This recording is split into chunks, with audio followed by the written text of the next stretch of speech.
Ta-da. When I sit over there, look and see if my head cut off, Debbie. All right. Ta-da. You just need the body. Good. That's well, all you need. the top, just the very, very top of your head. Looks like you have hair. Ta-da, ta-da. All right. Reason why I do that, I put these on YouTube, and people all over literally all over the world have been watching them and giving me feedback and saying it's been helpful. So Spirit is telling me that, you know what?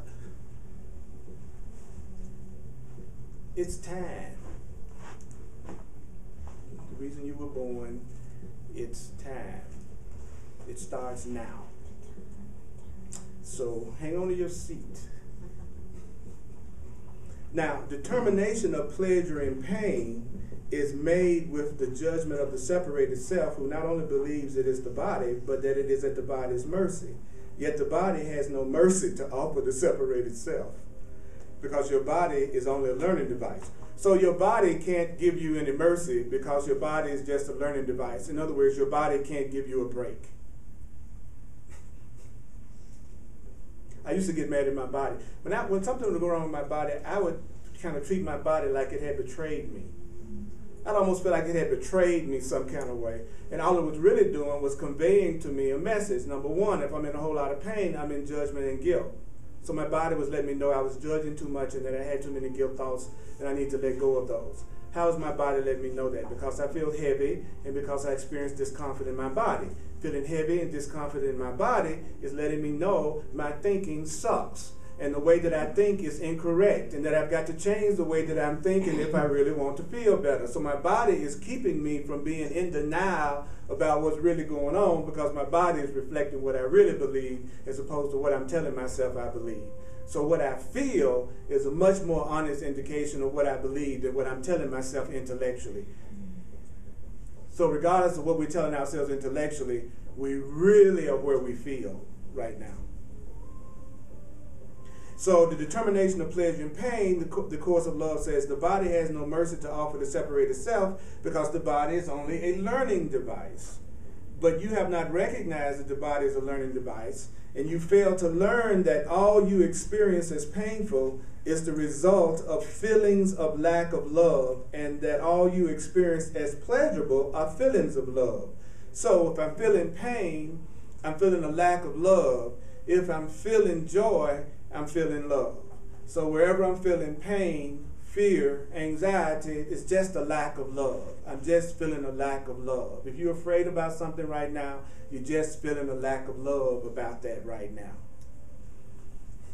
So how did you experience fear when you say it to yourself as a lack of love? Anybody care to share? When I said, instead of saying you are afraid, saying you are experiencing a lack of love, how does that feel as opposed to saying you are afraid? What's the difference? Who has a feeling about that? Are you talking about loving yourself, or are you talking about feeling love from the universe? It's a lack of it's feeling a lack of love, whether it's coming from yourself or somebody. Yeah. It's just I'm feeling a lack of love. I'm afraid. It's not stating that love's not there. Say that again, brother. That's a great point. It's not stating that love's not there. Yeah, right. That love's not present. So in feeling a lack of love, it's not saying love doesn't exist. It's just saying you aren't experiencing it right now in your perception. So we want to make a big leap tonight. Tell yourself, just because you believe something, it doesn't make it true. Tell yourself, just because you believe something, it doesn't make it true. Tell yourself, just because you believe something, it doesn't make it true. Actually, our peace is going to come more from, instead of saying what I'm perceiving is what I'm believing, it would, like right now, I get more juice out of saying what I believe isn't necessarily the truth. Thank God. That feels lighter to me. What about you? Yeah. What I believe isn't necessarily the truth, especially in the area that you feel in some lack of love, which is some fear. Whatever that area is in your life right now, say, I hope I'm wrong. I hope I'm wrong. If there's a person that you feel that way about right now, say, I hope I'm wrong about them.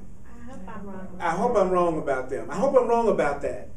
Then you put it in a question. How can I recognize that I'm wrong about it? How can I recognize that I'm wrong about the thought that I couldn't be prosperous in ways I couldn't even imagine? I want the universe to show me I'm wrong in ways I can't even imagine. Because that'll give the universe an opportunity to show me I'm incorrect anytime I think I don't deserve love in ways really quickly. So I want to quickly recognize I'm lying to myself when I feel any form of fear, lack of love. I want to know real quick that I'm lying to myself if I tell myself that I am anything but an innocent, loving child of God. I want the universe to immediately reveal to me the lies that I'm telling about myself that keeps me from feeling really, really, really good.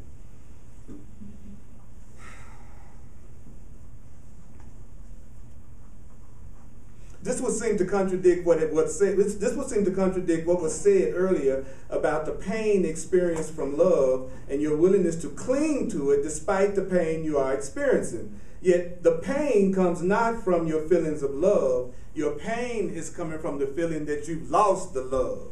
So you're not feeling hurt about a relationship, for instance, because you think you love the person.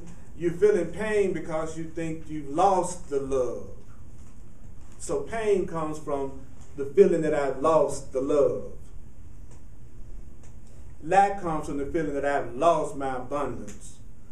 Boredom comes from the feeling that I've lost my joy and fun. Here, joy. Here, fun. Where are you? How many of you all having fun in your life right now? Everybody that's having fun, raise your hand. Who would care to share one thing that's happened that you consider fun that's happened? I just got certified to scuba dive. All right, that's gonna be some fun. In the aquarium. Okay, and what are you gonna sharks? And what are you gonna use to scuba dive with? Your Body. There you go. Without the body, it wouldn't be no scuba diving, would it? No. You couldn't have learned scuba diving without the body. No. Cool. Anybody else? Something that you just experienced that was fun, that you feel innocent enough to share with the group? I laid in the grass yesterday and looked at the clouds and forgot how much fun that was. Okay. You remembered how much fun it was to just lay on the ground. Yeah. I used to do that for hours and hours as a kid. Grass and Oh man, I used to love to do that. Yeah, just it was lay back awesome. on the grass and just look at the clouds and look at the show. Yeah. That's right. That was fun. It was. Yeah. Anybody else have Still some is. fun, they'll say. I pushed my body to the limit and rode my bike up Lookout Mountain. You rode your bike up to Lookout Mountain. That was fun. The ride down was fun. The ride up was I'm not judging your fun. It's just some forms of fun are inconceivable to me. But that doesn't make it not fun. Yeah. You know what I'm saying? pushing yourself to the limit is good, I think. Okay, that's what I'm not judging it. Believe me, I'm not judging it. I'm not judging it. It's just interesting to me the different things we experience as fun. You know, things I like to do for fun.